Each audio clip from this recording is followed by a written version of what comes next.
자, 우리 다니엘서 12장을 볼 텐데요.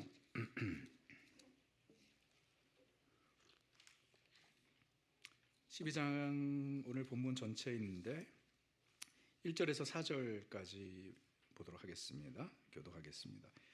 12절 1절을 제가 읽습니다. 그때에 내 민족을 호위하는 큰 군주 미가엘이 일어날 것이요 또 환란이 있으리니 이는 개국 이래로 그때까지 없던 환란일 것이며 그때 내 백성 중에 책에 기록된 모든 자가 구원을 받을 것이라. 2절 땅의 티끌 가운데서 사는 자 중에서 많은 사람이 깨어나 영생을 받는 자도 있겠고 수치를 당하여서 영원히 부끄러움을 당할 자도 있을 것이며 지혜 있는 자는 궁창의 빛과 같이 빛날 것이요 많은 사람을 옳은 대로 돌아오게 한 자는 별과 같이 영원토록 빛나리라.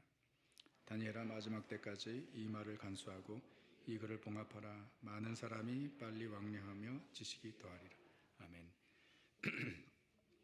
오늘은 다니엘서 12장 말씀이면서 다니엘서의 마지막 말씀입니다.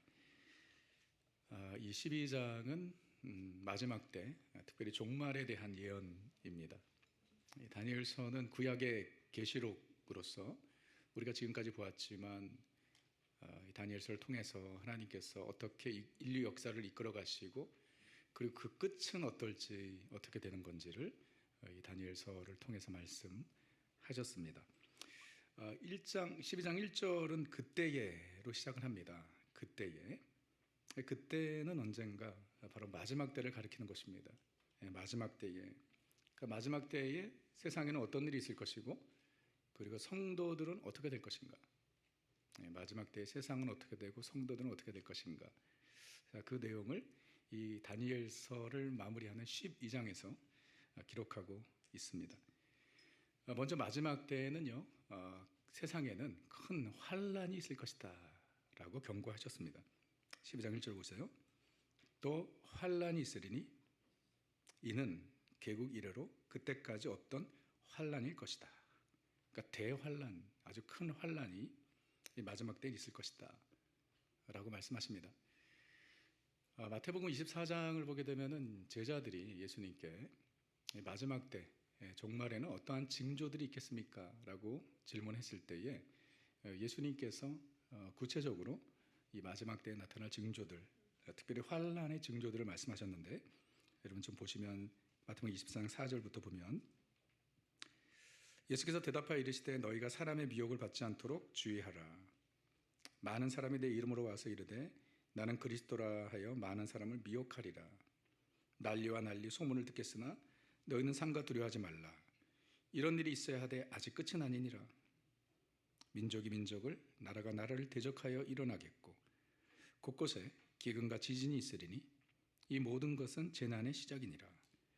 그때 사람들이 너희를 환란에 넘겨주겠으며 너희를 죽이리니 너희가 내 이름 때문에 모든 민족에게 미움을 받으리라. 그때에, 마지막 때죠, 많은 사람이 실족하게 되어 서로 잡아주고 서로 미워하겠으며 거짓 선지자가 많이 일어나 많은 사람을 미혹하겠으며 불법의 성함으로 많은 사람의 사랑이 식어지리라. 그러나 끝까지 견디는 자는 구원을 얻으리라.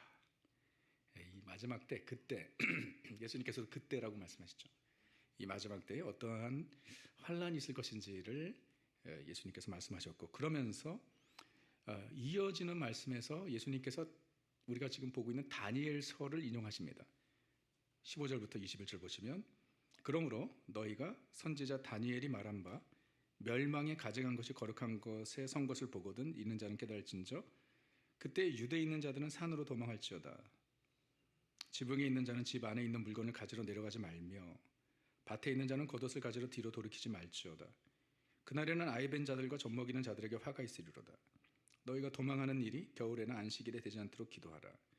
이는 그때에 큰 환란이 있겠습니다. 창세로부터 지금까지 이런 환란은 없었고 후에도 없으리라. 좀 무서운 말씀이죠. 대환란을 말씀하시는데 이 환란은 창세에서부터 지금까지 그리고 그 이후에도 없을 아주 큰 환란이 있을 것이다 라고 예수님께서 분명히 말씀하셨습니다. 마지막 때에는 환란이 있을 것이다. 주님 오시기에 가까운 마지막 때에는 세상에 환란이 있을 것이고 그리고 뿐만 아니라 사람들은 더욱 악해질 것입니다. 디모데후서 3장 1절에서 5절을 보면 사람들이 이렇게 된다고 말씀하십니다. 너는 이것을 알라. 말세의 고통의 때가 이르러 사람들이 자기를 사랑하며 돈을 사랑하며 자랑하며 교만하며 비방하며 부모를 거역하며 감사하지 아니하며 거룩하지 아니하며 무정하며 원통함을 풀지 아니하며 모함하며 절제하지 못하며 사나우며 선한 것을 좋아하지 아니하며 배신하며 조급하며 자만하며 쾌락을 사랑하기를 하나님 사랑하는 것보다 더하며 경건의 모양은 있으나 경건의 능력은 부인하니 이 같은 자들에게서 내게 돌아서라. 자, 마지막 때에는 세상에는 환란이 있고 그리고 사람들은 더욱 악해질 것이기 때문에 성도들이 믿음을 지키며 살아가기 점점 더 어려워질 것이다 라는 것입니다.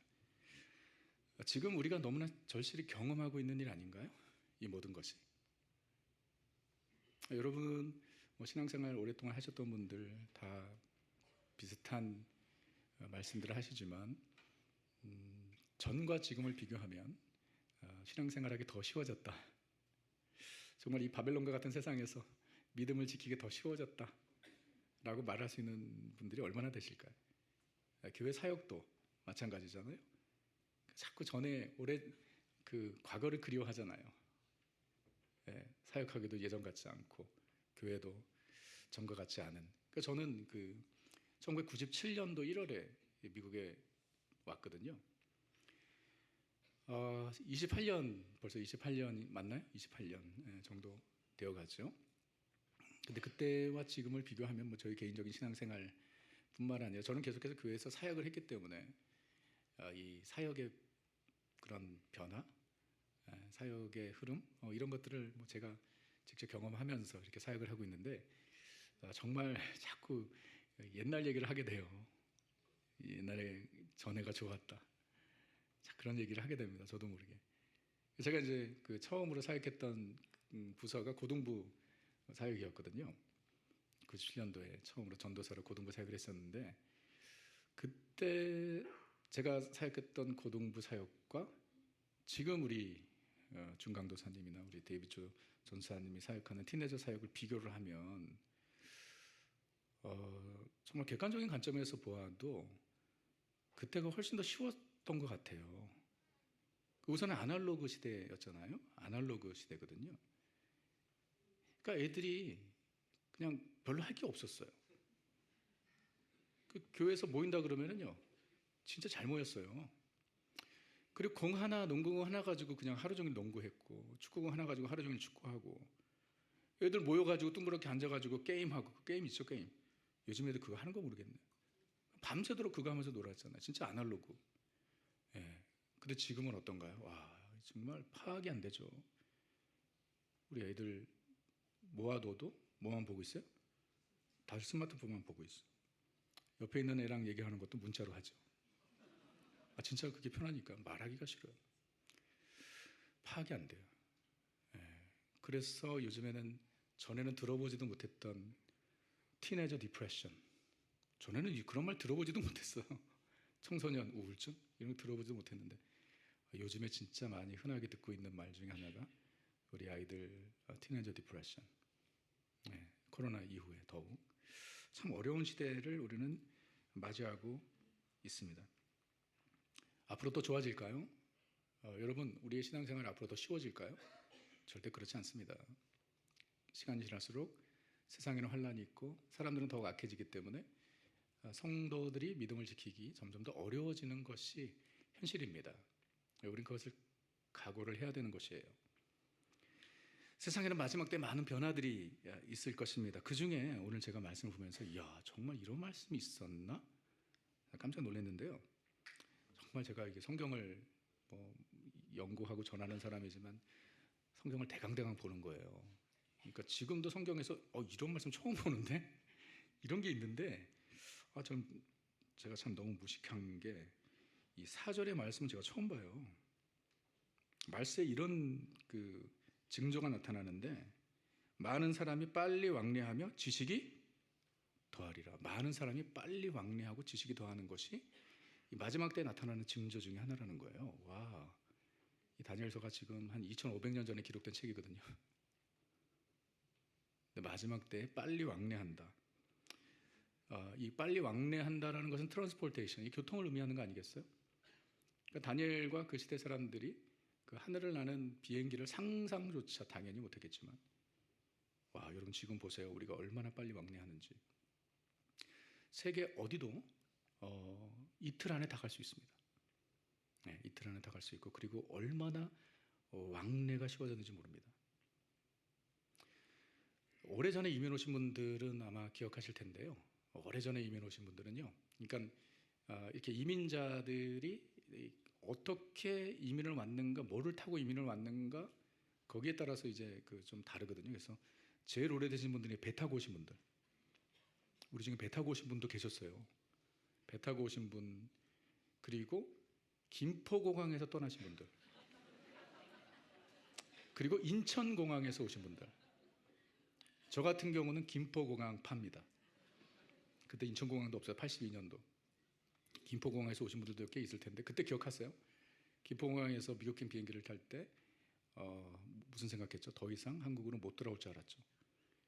그때 그랬습니다. 그래가지고 김포공항에서 친척들이 다 나와가지고 울면서 송별회를 했었죠. 저희 가족도 그랬습니다. 82년도 브라질 비행기 타기 전에 가족들이 다, 친척들이 다 비행기 김포공항에 나와가지고 울면서 이제 가면 언제 오나? 진짜 그래서 너무나 멀었죠. 미국도 마찬가지고. 뭐 그렇지 않나요? 근데 지금 그렇게 하는 사람들이 있나요? 지금 너무 가까워졌죠.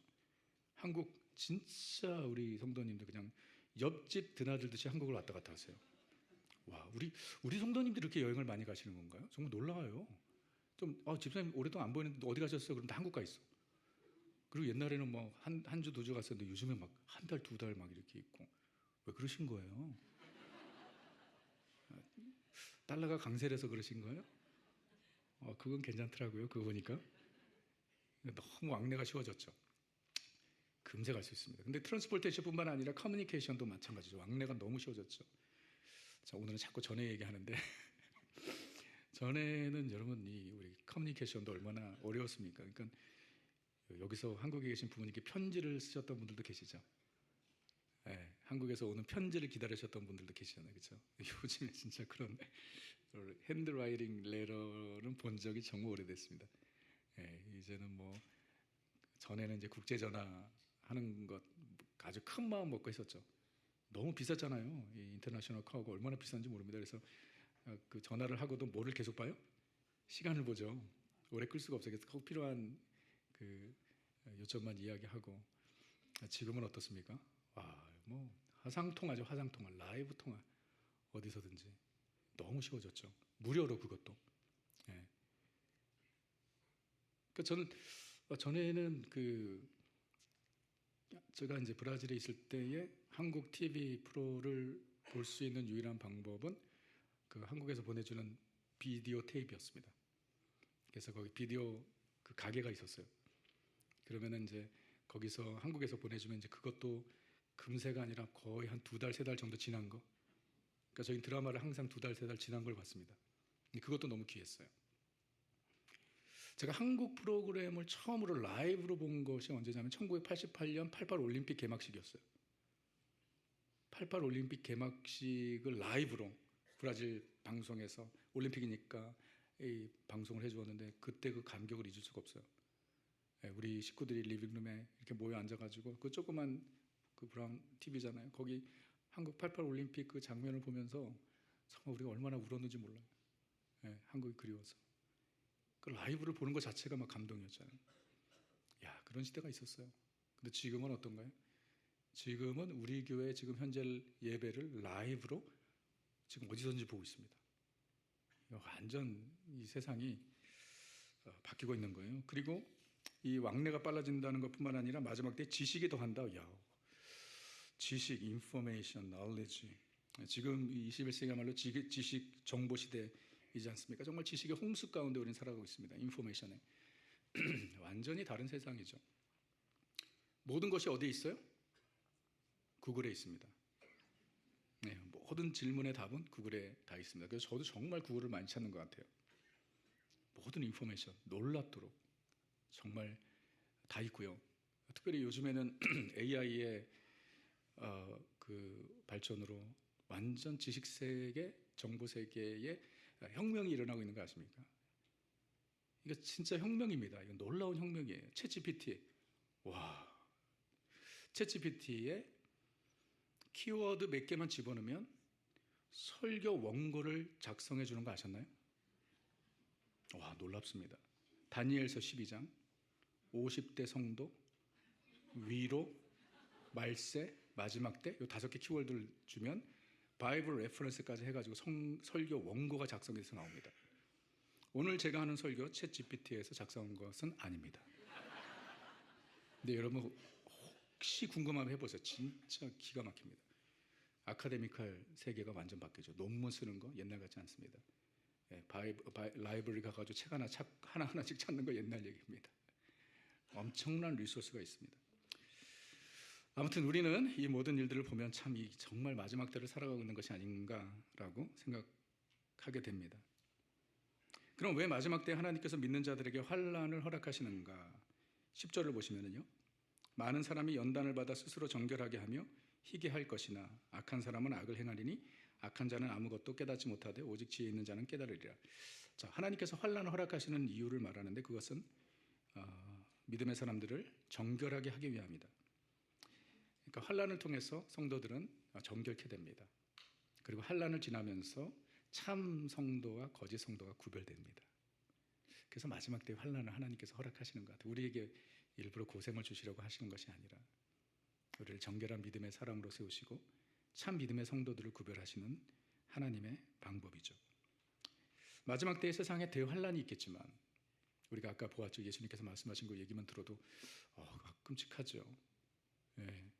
그러나 우리가 두려워하지 말아야 할 것은 하나님께서 대환난 가운데 있는 성도들을 지키시기 때문입니다.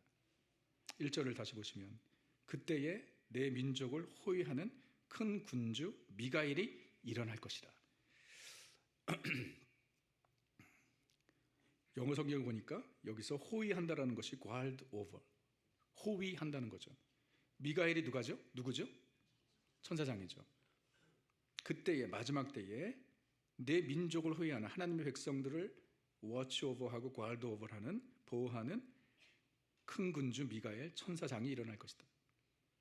하나님께서 천사들을 통해 우리를 보호해 주실 것이라는 거예요. 그리고 그래서 마침내 하나님의 백성들은 마침내 성도들은 구원을 받게 될 것이다. 1절, 이 짧은 1절에 이 모든 게 다 들어가 있어요. 1절에 보면 그때 내 백성 중 책에 기록된 모든 자가 구원을 받을 것이라. 환난이 있고 어려움이 있고 신앙 지키기 참 힘든 시간을 보내지만 결국은 그 책에 기록된 모든 자는 구원을 받겠다. 그 책이 어떤 책일까요? 생명책이죠. 그 책이라고 이야기했는데 요한계시록에 보면 그 책이 어떻게 표현이 되냐면 요한계시록 13장 8절에 죽임을 당한 어린 양의 생명책, 어린 양의 생명책에 창세 이후로 이름이 기록되지 못하고 이 땅에 사는 자들은 다 그 짐승에게 경배하리라. 3장 5절에 이기는 자는 이와 같이 흰옷을 입을 것이야. 내가 그 이름을 어디에? 생명책에 결코 지우지 아니하고 그 이름을 내 아버지 앞과 그의 천사들 앞에서 무엇하리라? 시인하리라. 그 이름을 부른다라는 것입니다. 어린 양의 생명책에 이름이 기록된 자들이 구원을 받는 것인데 그 생명책에 이름이 기록된 사람들은 어떤 사람들인가요? 자, 어린 양의 생명책에 이름이 기록된 자들이 구원을 받은 자들인데 그 책에 이름이 기록된 사람들은 어떤 사람들이죠? 어린 양을 믿는 자들이죠. 그래서 어린 양의 생명책이죠. 예수님이 하나님의 어린 양이시죠. 하나님의 어린 양이시라는 것은 예수님이 하나님의 어린 양이시라는 것은 예수님은 우리의 대속물이 되신다는 거죠. 우리를 위해서 십자가에서 죽으신 그분이시죠. 그분을 믿는 자들이 바로 어린 양의 생명책에 이름이 기록된 자들입니다. 여러분은 예수님이 하나님의 어린 양이시며 나를 위해 십자가에서 나를 구원하시기 위해서 하나님의 어린 양이신 예수님께서 십자가에서 죽으신 것을 믿으시나요? 예, 제가 천천히 질문을 했지만 여러분 확실하게 답을 하셔야 됩니다. 예수님을 나의 구세주, 나의 하나님으로 믿으시나요? 예. 여러분 아멘 하셨다면 분명히 확신할 수 있습니다. 저와 여러분의 이름은 그 책에 기록되어 있습니다. 와, 어린 양의 생명책에 우리 이름이 기록되어 있고, 저는 기대합니다. 우리가 주님 앞에 갔을 때 요한계시록 3장 5절에서 말하는데 그 이름을 시인하래, 그 이름을 부를 것이. 천국에 갔을 때 출석 체크가 있는 거죠. 주님께서 고현종 부르시면 얼마나 기쁠까요? Here I am. 저는 그 학교 다닐 때 출석 부르는 시간이 너무 싫었습니다. 출석을 저는 이제 브라질에서 학교를 다녔었는데 브라질에서도 항상 출석을 체크하는데 이름을 불렀어요. 근데 이름을 부를 때마다 너무 괴로웠어요. 왜냐하면 포르투게스에는요 H와 Y를 쓰지 않습니다. 발음 자체가 없어요. 포르투게스는 포에는. 근데 제 퍼스트 네임이 HYUN이에요. 그러니까 브라질 선생님들이 제 이름을 딱 보는 순간 너무 난감한 거예요. 이거 어떻게 프로넌시에이션을 해야 될지 몰라요. 그래서 휘영, 이용 막 그런 그 이상한 발음을 듣고 애들이 웃고 또 놀리고. 그래서 출석을 부를 때마다 내 이름이 올 때마다 부끄러운 거였어요. 그러나 우리 주님 앞에 섰을 때에 그렇지 않겠죠. 얼마나 감사할까요? 얼마나 기쁠까요? 어린 양의 생명책에 기록된 그 이름을 시인하시고 부르실 때 그날이 올 것입니다. 이 정말 마지막 때에 대한 사람들의 가장 큰 관심은 도대체 언제냐 말입니까? 이 웬에 대한 관심이 가장 크죠. 그래서 이단들은 그것을 이용해서 시한부 종말론을 주장하면서 사람들을 미혹하죠. 이단들의 공통적인 그 교리가 종말론 교리입니다. 신천지 대표적이죠. 환란이 언제까지며 언제 끝이 오는가? 오늘 이 12장에서도요. 그 환란의 때를 또 끝을 이야기하는데 보세요. 12장 7절에 반드시 한때, 두때, 반때를 지나서 여기 또 한때, 두때, 반때가 나오네요. 이거 기억하세요? 한때, 두때, 반때가 몇 년이에요? 3년 반. 성도의 권세가 다 깨지기까지니 그렇게 되면 이 모든 일이 다 끝나리라. 11절 매일 드리는 제사를 폐하여 멸망하게 할 가증한 것을 세울 때부터 1290일. 12절 기다려서 1335일까지 이르는 그 사람은 복이 있으리라. 와, 그러니까 한때, 두때, 반때, 1290일, 1335일. 참 이게 도대체 무엇을 의미하는지 여러분 이것을 문자 그대로 3년 반 그리고 1290일, 1335일 그렇게 해석을 하면 큰 무리입니다. 이 계시록에는 숫자, 넘버 그리고 날들, 이미지들이 많이 나오는데 그것을 문자적 해석하면 아주 무리하게 해석하게 되어 있습니다. 모르는 겁니다. 미스터리입니다. 이것이 무엇을 의미하는지. 분명한 것은 주님 오실 날을 우리는 알 수 없습니다. 예수님께서 말씀하셨어요. 마태복음 24장 36절에 그러나 그 날과 그때는 아무도 모르나니 하늘의 천사들도 아들도 모르고 오직 아버지만 아시느니라. 42절 그러므로 깨어있으라. 어느 날에 너희 주가 임할는지 너희는 뭐라고요? 알지 못한다는데 왜 자꾸 알라 그래요? 44절 이러므로 너희도 준비하고 있으라. 생각하지 않은 때에 인자가 오리라. 언제든지 오실 수 있다는 거.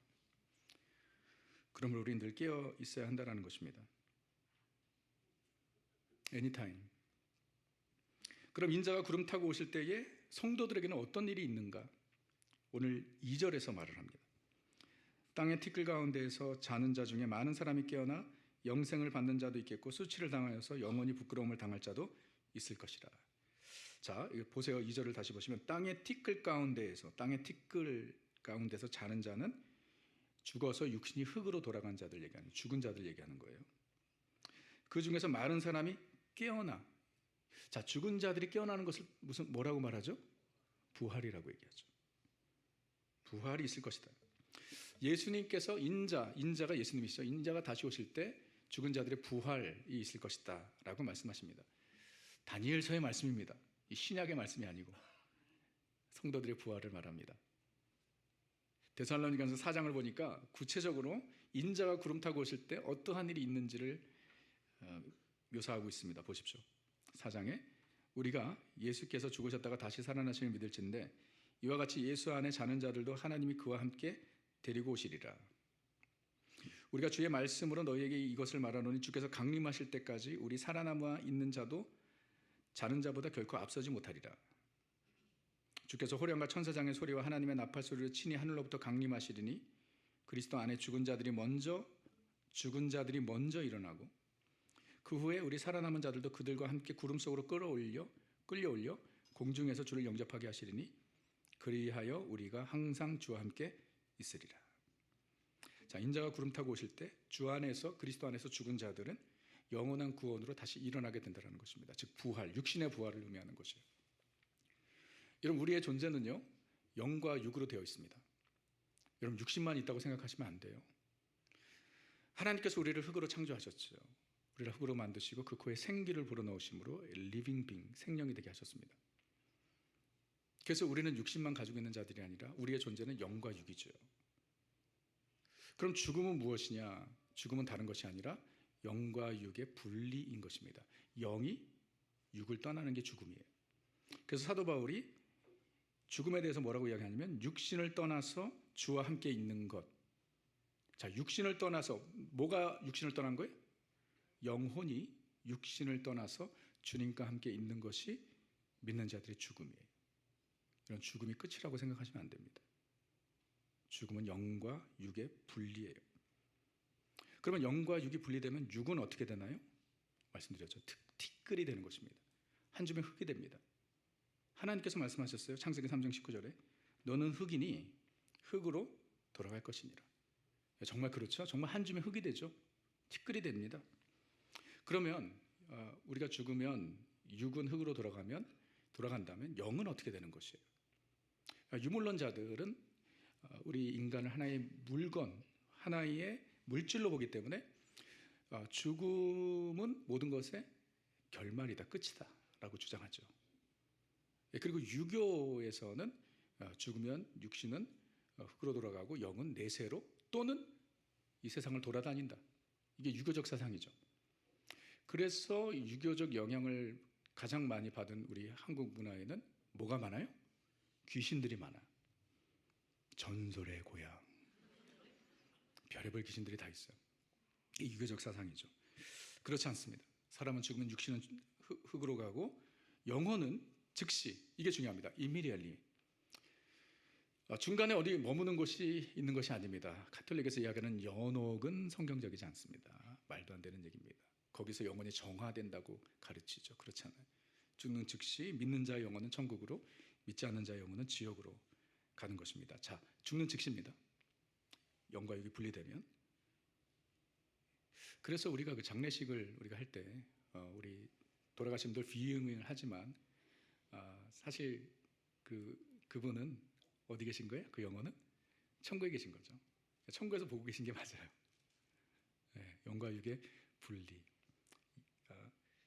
죽으면 육은 흙으로 가고 영혼은 천국으로 가는데, 그러면 이미 천국에 들어간 거 아니에요? 그런데 왜 부활이 필요한가요? 부활은 뭐예요, 그러면? What is resurrection? 부활이 무엇입니까? 왜 부활이 필요한 거예요? 자, 중요한 건 예수님을 믿는 자들은 영원히 천국에서 살게 됩니다. 그러나 우리가 영원히 주님과 함께 사는 것은 영혼, 스피릿으로 사는 것이 아니라 부활한 몸으로 영원토록 사는 것입니다. 그렇기 때문에 우리가 죽어 우리 영혼이 천국에 가 있는 것은 육신의 부활을 기다리는 스테이지라고 이야기할 수 있어요. 그래서 예수님께서 데살로니가전서에서 말한 것처럼 예수님께서 다시 오실 때 그리스도 안에서 죽은 자들은 그 육신이 일어나게 돼요. 그리고 데살로니가 4장 14절에 우리가 예수께서 죽으셨다가 다시 살아나심을 믿을진데 이와 같이 예수 안에서 자는 자들도 하나님이 그와 함께 데리고 오시리라. 그 영혼과 부활한 육신이 하나가 되어서 영원토록 부활한 육신으로 우리는 살게 될 것입니다. 영으로 영생을 누리는 것이 아니라 부활한 몸으로 우리는 영원히 살게 될 것이에요. 이게 부활입니다. 주님 오신 날 반드시 그 일이 있을 것입니다. 그런데 중요한 것은요, 여러분, 믿는 자들은 부활합니다. 그럼 믿지 않는 자들은 부활하나요? 부활하지 않나요? 여러분, 답을 잘 못할 때 항상 뭐라고 얘기해요? Very good question.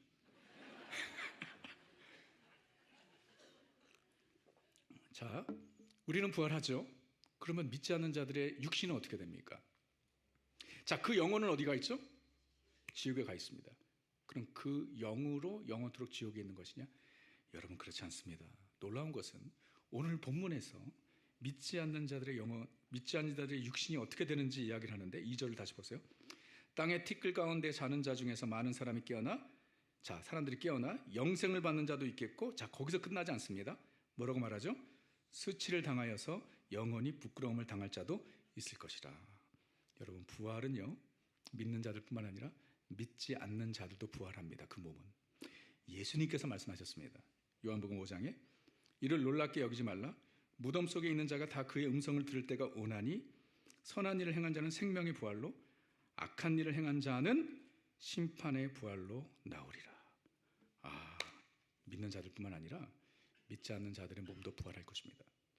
다시 말해, 믿는 자들의 영생이 부활한 몸으로 영원히 주와 함께 살듯이, 믿지 않는 자들의 지옥에서의 고통은 영혼으로의 고통이 아니라 부활한 몸으로서 영원한 고통을 얻게 되는 것이에요.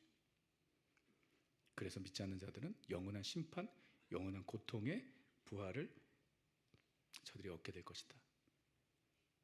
그래서 우리는 예수를 믿는 자들, 어린 양 예수를 믿는 자들은 영원히 부활한 몸으로 살게 될 것이고 천국에서 영광을 누리고, 예수를 믿지 않는 자들은 부활한 몸으로 영원히 지옥에서 고통을 받게 되는 것입니다. 여러분, 우리가 이 사실을 믿는다면 우리가 이 땅에서 해야 할 일이 무엇인지 너무나 클리어해집니다. 우리가 이 진리를 믿는다면 우리가 이 땅에서 감당해야 할 사명이 무엇인지 너무나 클리어해집니다.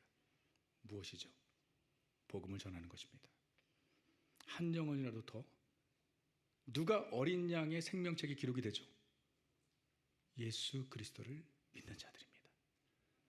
자, 그럼 예수 그리스도를 믿기 위해서 예수님께서 구속의 역사를 다 이루셨지만 모두가 다 자동적으로 구원받는 것은 아니라는 것을 우리는 잘 알고 있습니다. 누구든지 그 복음을 들어야 하고 믿어야 하는 것입니다. 그것이 하나님께서 죽어가는 영혼들을 구원하시는 하나님의 방법인 것이죠. 그래서 로마서 10장 13절에서 누구든지 주의 이름을 부르는 자는 구원을 받으리라.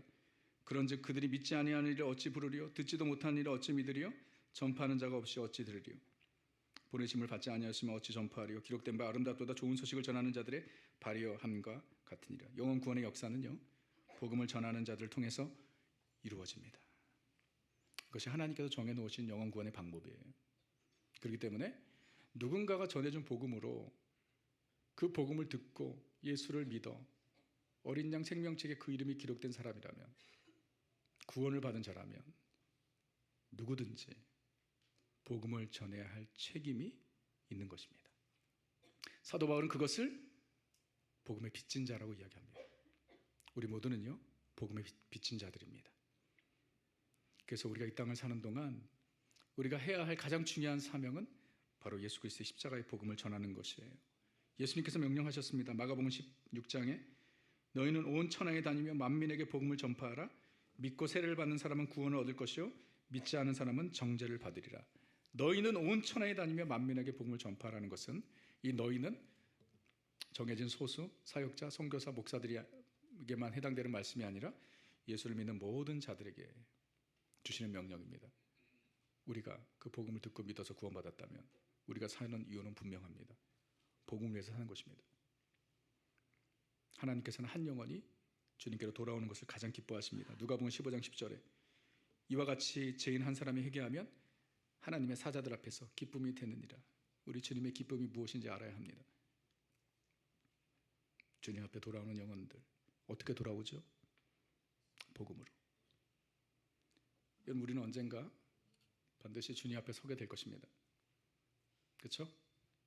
우리가 주님 앞에 서게 되면 우리의 인생의 결산서를 주님께 보여드려야 되겠죠. 주님 앞에 우리가 들고 나갈 결산서가 무엇일까요? 우리 뱅크 어카운트 밸런스입니까? 이 땅에서 내가 무엇을 성취했는가? 얼마나 유명했는가? 얼마나 큰일 했는가? 아무 소용이 없어요. 하나님 앞에 우리가 들고 나갈 결산서는 단 하나입니다. 우리를 통해 구원받은 영혼들입니다. 나를 통해 구원받은 영혼들. 내가 직접 복음을 전하여서 또는 간접적으로 복음 사역에 동참하여서 주님께로 돌아온 영혼들. 사도 바울이 그랬어요. 데살로니가전서 2장 19절에 우리의 소망이나 기쁨이나 자랑의 면류관이 무엇이냐? 그가 강림하실 때, 주님 오실 때 우리 주님 앞에 들고 나갈 나의 자랑이 무엇이냐? 그 얘기예요. 우리 주 예수 앞에 너희가 아니냐? 너희가 누구죠? 바울을 통해서 예수를 믿은 데살로니가 성도들, 너희는 우리의 영광이요 기쁨이니라. 누구 앞에서? 하나님 앞에서. 나를 통해 복음을 듣고 하나님께로 돌아온 자. 여러분, 지금까지 신앙생활 얼마 동안 하셨는지 모르겠지만 주님 앞에 들고 나갈 전도의 열매가 있으신가요? 들고 나갈 것이 있으세요? 나의 기쁨이요 자랑이 영광이 면류관이 있으세요? 제가 오늘 본문을 보면서 아니 어떻게 이런 표현이 있을까? 놀랍습니다. 3절에 보면 지혜 있는 자는 궁창의 빛과 같이 빛날 것이며, 오늘 이 키버스인데 함께 읽겠습니다. 많은 사람을 옳은 대로 돌아오게 한 자는 별과 같이 영원토록 빛나리라. 와. 자, 많은 사람을 옳은 대로 돌아오게 한 자. 이 옳은 대로가 어디죠? 어디로 돌아오게 하는 거예요? 하나님께로 돌아오게 하는 것이죠. 왜? 우리 모두는 하나님을 떠난 자들이기 때문에, 죄로 말미암아 하나님의 영광에서 멀어진 자들이기 때문에 많은 자를 옳은 대로 돌아오게 한다는 것은 하나님께로 돌아오게 하는 것이죠. 자, 그럼 어떻게 하나님께로 돌아오게 하는 것입니까? 하나님께로 돌아올 수 있는 길은 무엇이죠? 오직 예수 그리스도뿐입니다. 예수님께서 요한복음 14장 6절에 내가 곧 길이요 진리요 생명이니 나로 말미암지 않고는 아버지께로 올 자가 없느니라. 다시 말해 예수 그리스도의 십자가의 복음을 전함으로 말미암아, 그것을 믿게 함으로 말미암아 많은 사람을 하나님께로 돌아오게 한 자는 뭐라고 얘기해요? 하늘에 영원토록 별과 같이 빛나리라. 하나님께서 너무나도 귀하게 여기신다는 것입니다. 영원토록 별과 같이 빛나리라. 별과 같이 영원토록 빛나리라. 여러분, 별과 같이 영원토록 빛나는 인생들 되시기를 주님으로 축원합니다. 여러분, 스타가 되고 싶지 않으세요? 네? 이 땅에서는 스타가 될 일이 없잖아요. 우리가 이 세상에 살 수 있는 가장 가치 있는 일이 무엇인지 우리는 생각해야 합니다. 왜냐하면 우리의 인생은 일생, just one life이기 때문입니다. 그리고 시간은 너무나도 빨리 갑니다. 내가 살아야 하는 이유가 무엇인지 우리는 우리의 삶을 돌아봐야 합니다. 가장 가치 있는 것이 무엇인가요? 우리가 사는 동안 할 수 있는 일들이 너무나도 많습니다. 그러나 가장 가치 있는 일, 하나님께서 가장 기뻐하시는 일, 하나님께서 가장 원하시는 일은 한 사람이라도 더 아버지께로 돌아오게 하는 것입니다. 그것이 가장 가치 있고 보람된 일인 줄 믿으시기 바랍니다. 소수에게 주신 사명이 아니에요. 우리 모두에게 주신 사명입니다. 가까이 있는 그 세들백 철치의 리고레 목사님, 참 세계적인 교회고 세계적인 사역자죠. 참 우리 동네에 그런 놀라운 교회들이 가까이 있다는 게 참 프라우드합니다. 네, 정말 세계적인 교회들이 이 오렌지 카운티 우리 근처에 다 있어요. 세들백 철치 모르는, 세계에서 모르는 교회가, 모르는 사람들이 어디 있겠습니까? 세들백, 메리너스, 70년대 지저스 무브먼트로 이끌어갔던 갈보리 채플. 와, 지금은 문 닫긴 했지만 진짜 한국 교회도 영향을 많이 끼쳤던 크리스털 철치 가든그로브, 그리고 디사이플 철치. 네, 모르셨나요? 세들백 교회 리고레 목사님 정말 많은 사람들에게 영향을 끼치고 수많은 사람들을 하나님께로 인도한 하나님의 거룩한 종이죠. 지금은 은퇴하시고 지금도 사역을 하시지만 정말 영혼 구원, 한 영혼이라도 더 구원하고자 하는 그의 열심, 하나님께서 그것을 보시고 그 교회를 참 축복하시고 또 수많은 영혼들을 주님께로 돌아오게 하셨는데, 이 리고레 목사님의 이 구령의 열정, 영혼 구원의 열정은 그의 아버지 지미 워렌 목사님을 이어받은 거예요. 리고레 목사님 아버지가 지미 워렌 목사님이신데 전혀 이렇게 유명한 분도 아니고 그냥 정말 심플한 그냥 선교사였습니다. 그래서 이스라엘과 과테말라, 그 호주 이런 데 다니면서 복음을 전하고 교회를 세우고 그리고 직접 교회를 컨스트럭트하는, 교회를 짓는 일을 평생 하신 분이에요. 이 리고레 목사님 아버지 지미 워렌이 1999년도에 돌아가셨는데 80세 나이에 이 마지막 순간 아들 집에서 임종을 맞이했습니다. 그래서 리고레 목사님이 그 아버지의 마지막 모습을 옆에서 지켜보셨는데 장례식 때 이 류근혜 목사님이 교우들에게 아버지에 대해 마지막에 어떤 일이 있었는지를 말씀하셨어요. 아버지는 계속 침대에서 나오려고 애를 쓰셨습니다. 아내 케이는 그런 아버지를 진정시키려고 노력했어요. 짐이 지금 무엇을 하려고 그러세요? 무엇을 원하세요? 라고 묻자 아버지가 힘들게 입술을 떼셨습니다. 한 명이라도 더 예수님께 가도록 해야 해. 한 명이라도 더. 그런 병상에서 이 말을 수백 번이나 되뇌었습니다. 거친 숨을 몰아쉬면서 아버지가 한 말씀은 바로 One more for Jesus. 한 명이라도 더 예수님께 인도해야 한다. 주님의 지상 명령이었습니다. 육신의 마지막 숨을 내쉬는 아버지를 옆에 두고 나는 머리를 숙인 채 울기 시작했습니다. 그때 아버지가 손을 내 머리에 얹으시고 축복하시듯이 말씀하셨습니다. 릭, 한 명 더, one more, one more. 그 순간 나는 그 말씀을 내 인생의 평생 주제로 삼기로 결정했습니다. One more for Jesus. 너무 귀한 간증이죠. 그리고 류근혜 목사님 정말 그렇게 사역하셨고 사셨습니다. 한 영혼이라도 주님께 인도하시기 위해서. 여러분 우리도 그렇게 살아야 하는 거 아닌가요? 예수님의 재림의 가장 확실한 때를 예수님께서 마태복음 24장에서 말씀하셨는데 14절에 예수님께서 이때 오신대요. 이 천국 복음이 모든 민족에게 증언되기 위하여 온 세상에 전파되리니 그제야 끝이 오리라. 자, 주님이 끝이 언제인지를 분명히 말씀하셨는데 그 끝이 언제라고요? 이 천국 복음이 온 민족에게 전해질 때. 그러므로 주님 다시 오실 날을 기다리는 성도가 그리고 교회가 감당해야 할 사명은 무엇이냐? 너무나 당연한 거 아니에요? 주의 복음을 땅끝까지 전하는 것입니다. 아니, 주님 오실 날을 기다리는 천국을 소망하는 성도가 복음 전파에 땅끝 전도에 관심이 없다. 이건 정말 주님의 마음을 모르는 것이죠. 주님 오실 날을 기다리는 교회가 해야 될 사명은 모든 민족에게 복음을 전하는 것입니다. 예루살렘, 우리의 예루살렘인 이 오렌지 카운티, 이 얼바인에서 복음을 전할 뿐만 아니라 동시에 우리는 땅끝까지 가서 복음을 전해야 합니다. 그게 구원받은 성도들의 사명이죠. 그래서 이번 여름에도 우리는 아마존으로, 폴란드로, 멕시코로, 엘살바도르, 일본, 필리핀, 그리고 브라질로 우리는 흩어집니다. 엄청난 에너지와 시간과 정성과 돈이 들어가는 일입니다. 지난주 공동회 결산을 여러분 보셔서 아시겠지만 작년 여름 선교에 우리가 들어갔던 전체 결산 재정이 18만 불 정도였습니다. 적은 돈이 아니죠. 18만 불. 올해는 팀이 하나 더 늘었기 때문에 한 20만 불 되지 않을까 생각이 됩니다. 그러나 그 어떠한 재정도, 어떤 정성도, 어떠한 힘도 한 영혼을 주님께로 인도할 수 있다면 여러분 가치 있다고 저는 믿습니다. 전혀 아깝지 않은 것입니다. 여러분 한 영혼이 18만 불 할까요? 하나님께서 뭐라고 말씀하셨죠? 예수님께서 한 영혼이 뭐보다 귀하다? 천하보다 귀. 18만 불 껌값이에요. 할렐루야. 하나님께, 우리한테는 말고. 그거 아까워서? 무슨 말씀이에요? 한 영혼이라도 주님께로 돌아올 수 있다면 18만 불, 20만 불도 우리의 어떠한 노력도 헛되지 않습니다. 주님이 그걸 가장 기뻐하세요. 그런 자들이 하늘의 별과 같이 영원토록 빛나는 것입니다. 저는 매주마다 아시다시피 아마존 인디어 사역을 하고 있는데요.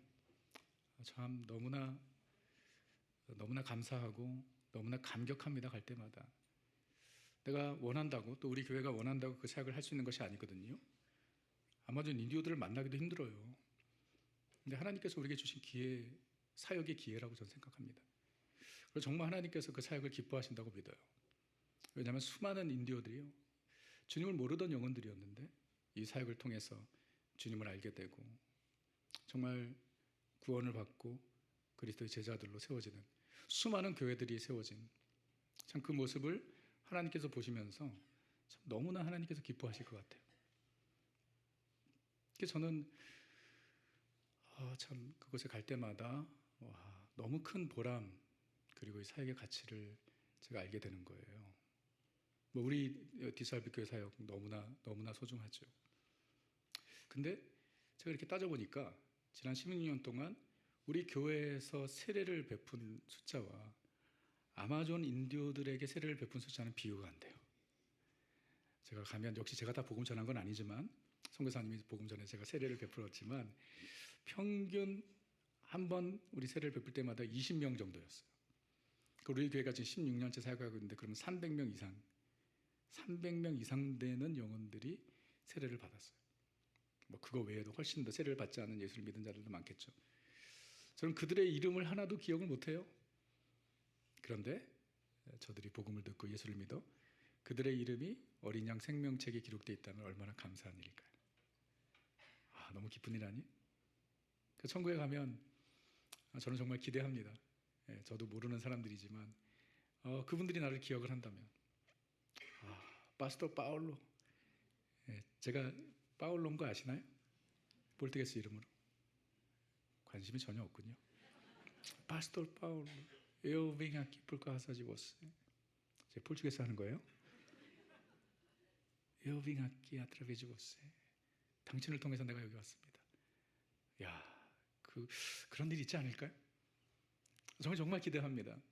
제가 19살 때부터 사역을 해서 정말 수많은 사람들을 만났고 수많은 사람들에게 복음을 전했는데 기억 하나도 안 나죠. 지금은. 제가 3년 동안 거린 사역하면서 상폴로 다리 밑에서 거린 사역하면서 보통 주일에 500명에서 800명의 거린들이 모였었거든요. 그리고 제가 사역을 하면서 이분들이 이 땅에서 소망이 하나도 없는데 영원한 생명, 영원한 천국의 소망은 그래도 가지고 살아야겠다 싶어서 매 주일마다 컬링을 했어요. 예수님 믿을 자들 손들라고, 예수님 영접한 사람들 손들라고. 그러면 매 주일마다 손을 들어요. 도대체 예수님 몇 번 영접했는지 몰라요. 저들의 마음속에 예수님 한 100명 있는지도 몰라. 근데 제가 그렇게 한 것은 그 중에 한 번이라도 진짜라면 이 땅에서 정말 거지같이 사는 인생들이지만 하나님 앞에서는 하나님의 거룩한 자녀들로 서지 않을까. 저 천국에 가면 저를 알아보는 사람들이 좀 있지 않을까요?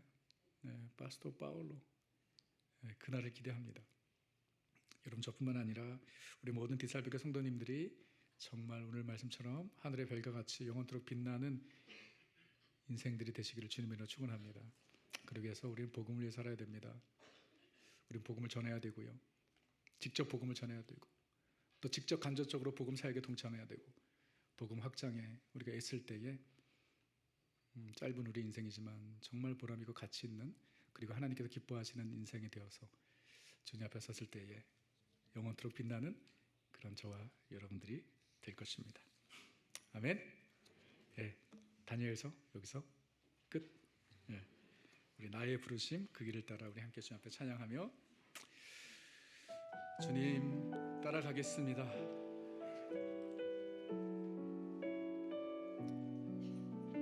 우리 함께 고백하며 찬양 드리겠습니다. 나의 부르심 그 길을 따라 한 걸음씩 걸어갈 때에 그 길 끝에 날 맞아 주시는 이 하나님의 사랑 예수 그리스도 나를 부르신 그 사랑의 음성 내 마음에 들려올 때에 찬송하며 그 음성 따라가리 주를 경배하며 달려가리 나를 부르신 은혜의 길 따라 나를 보내신 진리의 길 따라 내 모든 것 드리며 내 삶을 드리며 주를 예배하며 나가리 나를 부르신 은혜의 길 따라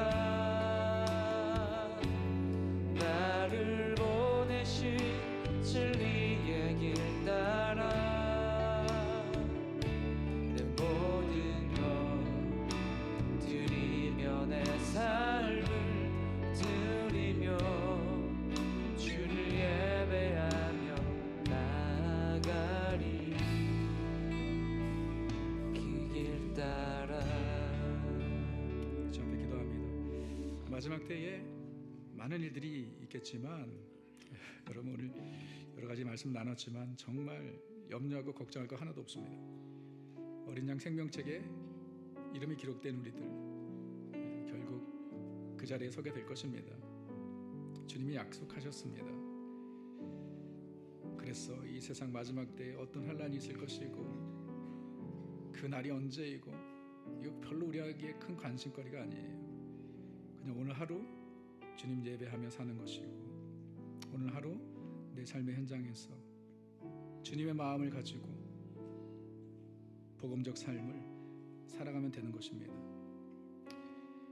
사람들은 이 세상에서 스타가 되길 원합니다. 그러나 우리는 이 세상의 스타를 추구하지 않습니다. 우리는 아무것도 아니어도 괜찮습니다. 그러나 주님 앞에 섰을 때에 정말 별과 같이 영원히 빛나는 하나님 앞에서 그런 존재들이 되었으면 좋겠습니다. 그렇게 될 수 있는 길은 오늘 말씀처럼 많은 사람들을 잃어버린 영혼들을 아버지께로 돌아오게 하는 것입니다. 그 사명을 우리에게 맡기신 것입니다. 그래서 너희는 모든 민족에게 가서 복음을 전하라고 말씀하셨어요. 내가 다 할 거라고 말씀하지 않으셨어요. 이미 다 구속의 역사 이루셨지만 그 복음을 우리에게 전하라고 말씀하셨어요. 그리고 우리가 이 자리에 있는 것은 누군가가 그 명령에 순종하여 우리에게 와서 복음을 전해 주었기 때문입니다. 얼마나 귀합니까? 우리가 사는 이유 너무나 클리어합니다. 이 땅에서 우리의 미션 너무나 확실합니다. 정말 one more for Jesus입니다.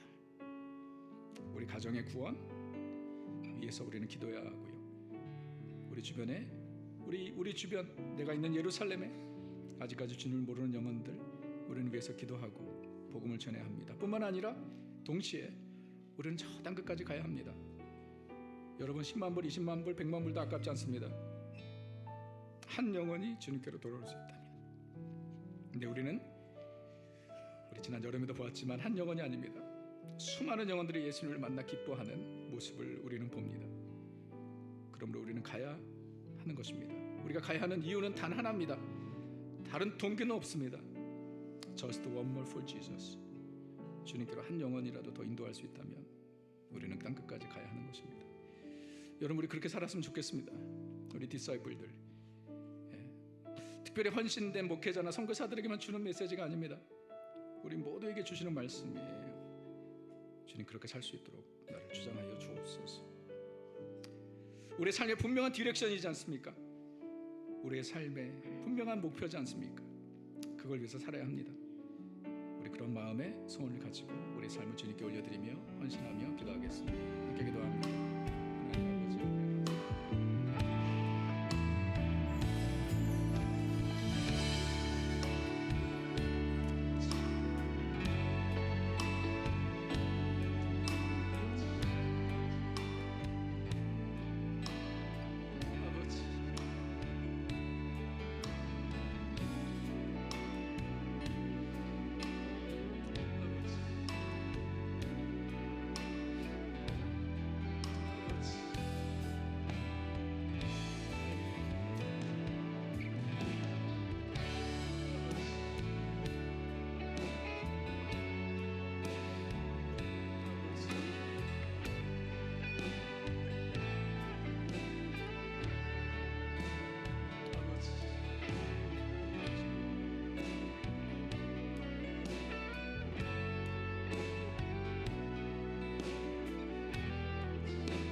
어린 양의 생명책에 기록된 자들은 모두 다 구원을 받으리라 말씀하셨습니다. 어린 양의 생명책에 기록된 자들입니다. 여러분의 이름이 어린 양의 생명책에 기록이 되었나요? 예수 그리스도를 하나님의 어린 양으로 믿고 나를 위해서 십자가에서 죽으심을 믿는 자들이 바로 어린 양의 생명책에 그 이름이 기록된 자들입니다. 오늘 예배를 마무리하면서 제가 그냥 넘어갈 수는 없습니다. 우리 중에 한 분이라도 아직까지 확신이 없는 분, 내 이름은 거기 없는 것 같은데 라고 생각하는 분이 계시면 그냥 넘어갈 수 없어요. 오늘 여러분 중에 혹시 아직까지 예수를 나의 구세주로 나의 하나님으로 영접하지 못한 분이 계신다면 그런데도 오늘 와서 예배를 드리고 있다면 그것 자체가 하나님의 부르심입니다. 예수님, 내 마음에 영접합니다. 내가 예수님 믿기를 원합니다. 나의 하나님으로, 나의 구세주로 고백합니다. 꼭 그렇게 하셔야 됩니다. 그것이 영원한 생명에 이르는 길입니다. 우리 중에 혹시 그런 분 계시면요, 제가 인바이트합니다. 이 시간 예수님을 영접하십시오. 그런 마음의 소원이 가지면 여러분 오른손을 가슴에 대십시오. 내 마음을 주님께 드립니다. 진정된 진실한 마음으로 정말 나 구원받기 원합니다. 이대로 살고 싶지 않습니다. 오늘이라도 죽을 수 있는 인생인데 구원의 확신, 영생의 확신을 가지고 살기 원합니다. 그 생명책에 내 이름이 기록되었음을 확신하며 살기 원합니다. 이런 마음의 소원을 가지신 분, 오늘 예수님을 영접하세요. 내일로 미루지 마십시오. 오늘입니다. 그래서 오늘 이 자리에 보내주신 겁니다. 그런 마음의 소원을 가지시고 이 기도를 진심된 마음으로 따라하십시오. 예수님, 이 시간 내 마음을 엽니다. 예수님을 나의 구세주, 나의 하나님으로 영접합니다. 예수님께서 십자가에서 피 흘려 죽으신 것은 나의 죄를 위하여 죽으신 줄 믿습니다. 내 안에 들어오셔서 나의 삶의 주인이 되어 주옵소서. 내 이름을 어린 양 생명책에 기록하여 주옵소서. 영생의 소망과 확신을 가지고 살게 하여 주옵소서. 예수님의 이름으로 기도합니다. 주님, 이 시간 오늘 예배 나와서 다니엘서 12장, 참 이 구약의 다니엘서 12장에 이와 같은 복음의 메시지가 있을 줄 저도 잘 생각 못했는데 오늘 다니엘서를 마무리하면서 다시 한번 이 복음의 본질을 나누며 무엇보다 우리 모든 성도님들 그 어린 양 생명책에 이름이 기록되었기를 간절히 기대하며 기도하게 하시니 감사합니다. 오늘 이 순간 예수님을 나의 구세주, 나의 하나님으로 영접한 영혼들 주님께서 아시오니 우리 주님께서 함께하여 주시고 영원토록 그 삶과 동행하여 주시옵소서. 감사와 찬양을 주께 올려드리며 예수님의 이름으로 기도합니다. 아멘. 다 자리에서 일어나시겠습니다. 우리 앞뒤 가운데 한번 인사하십시오. 영원토록 빛나는 별이 되시기 바랍니다. 영원토록. 한 가지 더 인사하세요. 금요일 날 뵙겠습니다. See you on Friday. 할렐루야. 금요일 날 좀 일찍 오세요. 진짜입니다. 좀 일찍 오셔야 됩니다. 우리 찬양하고 마치겠습니다. 우리 그날 모두 변화되리. 예수 모든 상처 치유되리. 이전 것은 지나가리라.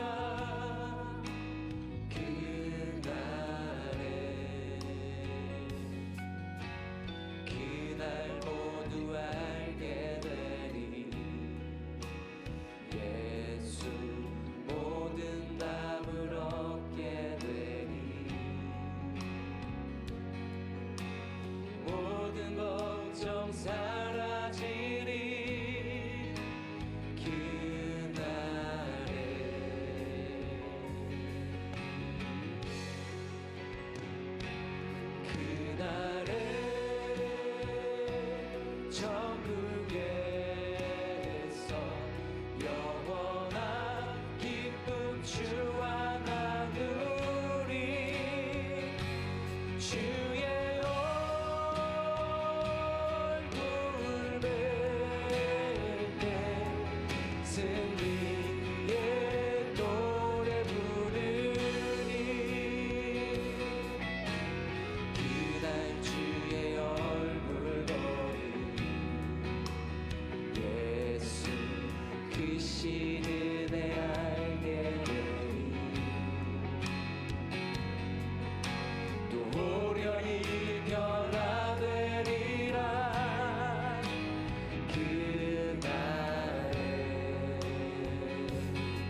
찬란한 주 영광 보리라.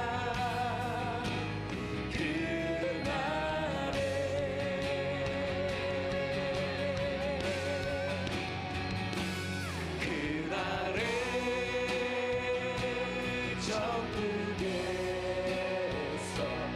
영원한 기쁨 주와 나누리. 주의 얼굴 뵐 때 승리의 노래 부르리. 그날을 기대하며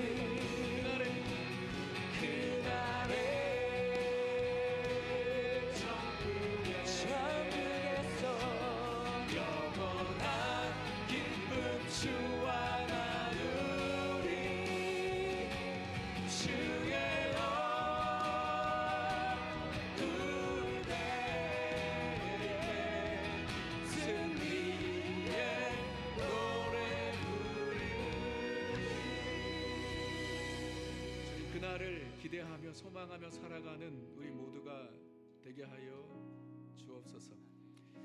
이번에 우리 교회에 하나님 큰 은혜의 잔치를 허락하시니 감사합니다. 금요일부터 진행되는 2025년 부흥회 가운데 주님께서 큰 은혜 주시고 정말 말 그대로 우리의 심령이 새로워지고 다시 리바이브 되는 하나님 은혜의 자리가 되게 하시고 그 자리에 우리 모두가 사모하는 마음으로 나오게 하여 주옵소서. 말씀을 전하시는 주의 종을 주님께서 강하게 붙잡아 주옵소서.